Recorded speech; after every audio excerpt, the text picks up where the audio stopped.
মাননীয় প্রধানমন্ত্রী আগামীকালকে কৃষক কার্ড বিতরণ অনুষ্ঠান উদ্বোধন করবার জন্যে আমাদের টাঙ্গাইলে আসছেন এবং এইখানে স্টেডিয়াম থেকে কৃষক কার্ড বিতরণ উদ্বোধন করবেন। এটা মাননীয় প্রধানমন্ত্রীর নির্বাচনী ইশতেহারে ছিল এবং নির্বাচনী ওয়াদা ছিল। আরও অন্যান্য ওয়াদাগুলো একের পর এক পূরণ করছেন। তো আগামীকালকে কৃষক কার্ড উদ্বোধন করবেন। তো সেই প্রস্তুতি দেখতেই আমরা এখানে এসেছি।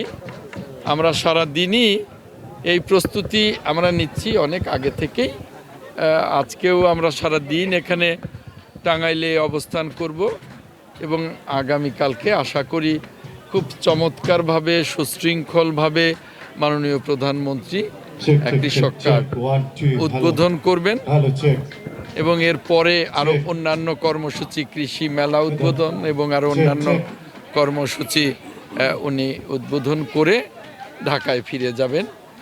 আমরা টাঙ্গাইলবাসী এই কৃষক কার্ড উদ্বোধন উপলক্ষে মাননীয় প্রধানমন্ত্রী টাঙ্গাইলে আসবেন। টাঙ্গাইলবাসী আমরা আনন্দিত, আমরা উজ্জীবিত।